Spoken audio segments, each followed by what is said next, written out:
ஓராண்டு காணும் கட்சிக்கும் வாழ்த்துக்கள்.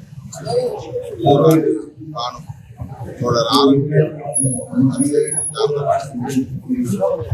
இந்திய மண்ணில் இடதுசாரி கருத்தியல் கம்யூனிஸ்ட் இயக்கங்கள் மேலும் எழுச்சி பெற வேண்டும். விடுதலை சிறுத்தைகள் அந்த வகையில் இடதுசாரி அரசியல் வலிமை பெற கட்சியின் சார்பில் வலதுசாரிகளின் கொட்டத்தை ஒடுக்க அவர்களை வீழ்த்த இடதுசாரி இயக்கங்களும் பெரியார் இயக்கங்களும் அம்பேத்கர் இயக்கங்களும் ஒருங்கிணைய வேண்டும். அதுவே இந்த தேசத்தின் பாதுகாப்பு என்பதை விடுதலை சிறுத்தைகள் கட்சி சுட்டிக்காட்ட விரும்புகிறது. அனைத்து ஜனநாயக சக்திகளுக்கும் அறைகூவல் விடுக்கிறது.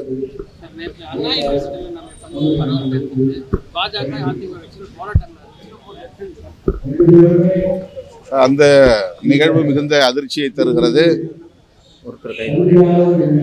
உடனடியாக ஒருவர் அதிலே கைது செய்யப்பட்டிருப்பது ஆறுதல் அளிக்கிறது. கல்லூரி மற்றும் பள்ளி வளாகங்களில், பல்கலைக்கழக வளாகங்களில் மாணவிகளுக்கு உரிய பாதுகாப்பை அளிக்க தீவிர நடவடிக்கைகளை அரசு மேற்கொள்ள வேண்டும். புதிய உத்திகளை கையாள வேண்டும். அதற்கான ஒரு வழிவகை காணுகிற வாய்ப்பை இந்த குற்றச் சம்பவம் உருவாக்கி தந்திருக்கிறது. ஆகவே மாண்புமிகு முதல்வர் அவர்கள் இந்த பிரச்சனையில் கூடுதல் கவனம் செலுத்தி உண்மையான குற்றவாளிகள் அனைவரையும் கைது செய்து கடுமையான நடவடிக்கை எடுக்க வழிகாட்ட வேண்டுகிறேன்.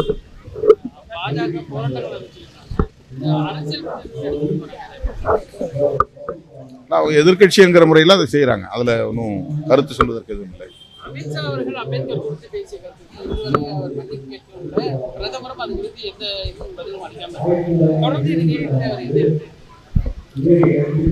உண்மையில் அவர்கள் அம்பேத்கர் மீது என்ன மதிப்பை கொண்டிருக்கிறார்கள் என்பதை அந்த உரையின் மூலம் வெளிப்படுத்தியிருக்கிறார்கள். அவருடைய ஆழ் மனதிலே அம்பேத்கர் மீது வெறுப்பு தான் இருக்கிறது என்பதை வெளிப்படுத்தி இருக்கிறார்கள். உரிய நேரத்தில் மக்கள் அவர்களுக்கு பாடம் புகட்டுவார்கள். தமிழக பொது வாழ்வில் உடம்போட்ட தங்கமான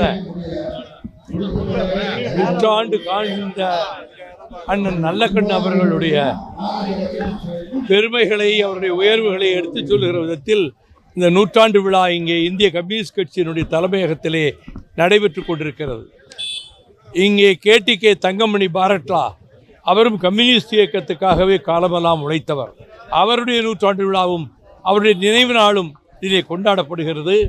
இங்கே தமிழகத்தினுடைய முதலமைச்சர் திராவிட மாடல் ஆட்சியை தந்து பிற மாநிலங்களை தன் பின்னாலே வரக்கூடிய அளவுக்கு உதாரண புருஷராக விளங்கும் மாண்புமிகு தளபதி மு.க. ஸ்டாலின் அவர்கள் தொடங்கி வைத்துவிட்டு போனார்கள். நல்லக்கண்ணன் அவர்களுக்கு 29ஆம் தேதி அன்று கலைவாணர் அரங்கத்திலே காலை முதல் இரவு வரை மிகப்பெரிய ஒரு பாராட்டு கூட்டம், இதுவரை இத்தனை பேர் கலந்து கொண்டதிலே சொல்லக்கூடிய அளவுக்கு பல துறைகளிலே இருக்கின்ற விற்பனர்கள் இன்றைக்கு அந்த விழாவிலே வந்து கலந்து கொள்கிறார்கள். பொதுமக்கள் நிரம்ப வர வேண்டும், இளைஞர்கள் நிறைய அந்த கூட்டத்திற்கு வர வேண்டும் என்று நான் இந்த விழா குழுவினரின் சார்பாக நான் கேட்டுக்கொள்கிறேன். அண்ணா பல்கலைக்கழகத்தில் நேற்று நடந்த சம்பவம் மிகப்பெரிய அதிர்ச்சி ஏற்படுத்துங்க. எதிர்கட்சிகள் இதை வந்து சட்டம் ஒழுங்கு சரியில்லைங்கிற மாதிரி சொல்லியிருக்காங்க.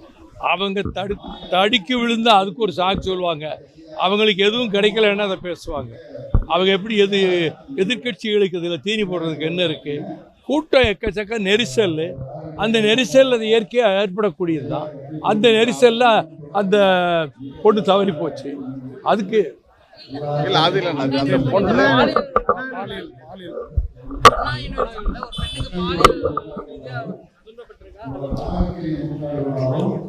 பாலியல் குற்றங்கள் அதிகமாகி கொண்டே போகின்றன.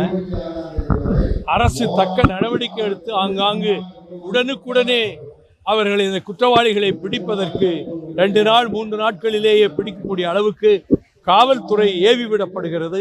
காவல்துறை தன் கடமையை சரியாகத்தான் செய்கிறது.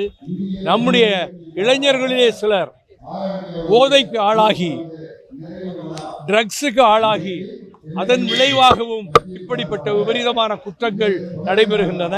எனவே மது இல்லாத, போதைப் பொருள் இல்லாத தமிழகம் என்று உருவாகிறதோ அன்றுதான் இதையெல்லாம் தடுக்க முடியும், தவிர்க்க முடியும்.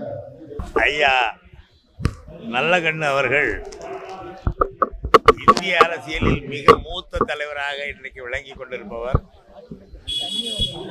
இந்த 1925ஆம் ஆண்டிலே 3 மாபெரும் இயக்கங்கள் இந்த நாட்டிலே உருவாகின.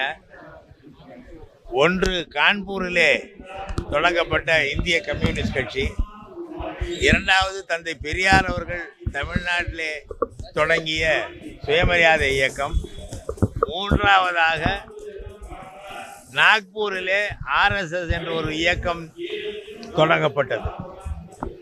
இந்த RSS இயக்கத்திற்கு எதிரான சிந்தனைகளை, மதவாதமற்ற சிந்தனைகளை, மக்கள் அனைவரும் சமம் என்கிற அந்த சிந்தனைகளை உருவாக்குவதற்காக உருவான இயக்கங்கள் தான் கம்யூனிஸ்ட் இயக்கமும் சுயமரியாதை இயக்கமும். அந்த இயக்கத்தின் நூற்றாண்டை கொண்டாடும் பொழுது ஐயா நல்லகண்ணு அவர்களின் நூற்றாண்டு விழாவையும் இணைந்து கொண்டாடுவது என்பது மிகுந்த பெருமைக்குரிய விஷயம். ஒரு மிக மிக எளிமையான தலைவர், மிகப்பெரிய போராளி, தன்னுடைய வாழ்வில் பல ஆண்டு காலங்களை சிறைச்சாலையிலே கழித்தவர். இந்த நாட்டு மக்களின் முன்னேற்றம் தான் நம்முடைய முன்னேற்றம் என்று கருதியவர். அந்த வகையிலே இந்த நாட்டுக்காக பாடுபட்ட, இன்றைய தினம் இந்திய அரசியலிலேயே மூத்த தலைவர்களில் ஒருவராக, ஓரிரு தலைவர்களில் ஒருவராக விளங்கி கொண்டிருக்கின்ற ஐயா நல்லகண்ணு அவர்களுடைய பிறந்த நாளில் அவருடைய பணி தொடர வேண்டும். இன்றைய இளைய தலைமுறையினர் புதிதாக அரசியலுக்கு வருபவர்களுக்கெல்லாம் ஒரு வழிகாட்டி தலைவராக விளங்க வேண்டும் என்று விரும்பி அவரை வாழ்த்த வந்தோம். வாழ்த்துகிற வாய்ப்பு கிடைத்தது. அவர் வழியிலே நடப்போம் என்ற உறுதியோடு இங்கிருந்து விடைபெற்று செல்வோம். அண்ணா யூனிவர்சிட்டி விவகாரத்தில் எதிர்க்கட்சிகள் போராட்டம் நடத்திட்டு இருக்காங்க. பாஜக இந்த பல்வேறு நாளும் போராட்டம் நடத்திட்டு இருக்காங்க. நேற்று காவல்துறை அது குறித்து நடவடிக்கை எடுத்திருக்கிறது. அந்த நடவடிக்கை தொடர்கிறது. ஒரு தவறு செய்தவரை கைது செய்திருக்கிறார்கள்.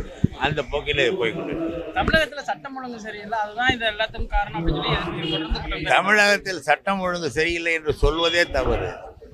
எல்லா இடத்திலும் இதுவரை வந்த புகார்களில் பெரும்பாலும் தனிப்பட்ட முறையில் வீடுகளுக்குள் நடப்பது அல்லது 2 நண்பர்களுக்கிடையே நடப்பது, இது போன்ற நிகழ்ச்சிகள். இதை சட்டம் ஒழுங்கு கணக்கிலே சேர்க்கவே முடியாது. யார் குற்றம் செய்தாலும் அவர்களை கைது செய்கிறோம், அவர்கள் மீது நடவடிக்கை எடுக்கிறோம். காவல்துறை தெளிவாக இருக்கிறது. வீட்டுக்குள்ள அப்பாவுக்கும் மகனுக்கும் சண்டை நடக்கும்போது போய் ஒவ்வொரு வீட்டுக்கும் ஒரு காவல்துறையை அனுப்ப முடியாது. அது போன்ற சண்டைகளை எல்லாம் இவர்கள் பெரிய சட்டம் ஒழுங்கு பிரச்சனையாக பெரிய அளவிலே எடுக்கிறார்கள். அது தவறானது. சட்டம் ஒழுங்கு பிரச்சனை என்பது பொது வெளியிலே அமைதி காப்பது தான். அதைத்தான் காவல்துறை செய்ய வேண்டும். ஒரு வீட்டுக்குள்ளே நடைபெறுகிற அப்பாவுக்கும் பிள்ளைக்கும் அண்ணன் தம்பிகளுக்குள் நடைபெறுகிற சண்டைக்கெல்லாம் காவல்துறை விஷயம் தெரிந்தால், அவர்கள் தவறு செய்தால், சட்டப்படி ஒருவரை தாக்கி இருந்தால், அது போன்று புகார் வரும்பொழுது தான் நடவடிக்கை எடுக்க முடியும். இது எல்லோருக்கும் தெரிந்த ஒன்று தான்.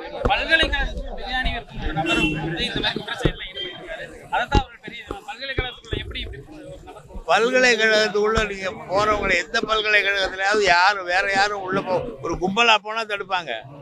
யாரோ ஒருவர் போவதை எங்கே தடுத்திருக்கிறார்கள்? அவர் என்ன நோக்கத்துக்காக போகிறார் என்று யாருக்கு தெரியும்? ஆனாலும் அவரை கண்டுபிடித்து கைது செய்திருக்கிறார்கள். அவர் மீது நடவடிக்கை தொடர்கிறது அல்லவா? இதைதான் காவல்துறை செய்ய முடியும்.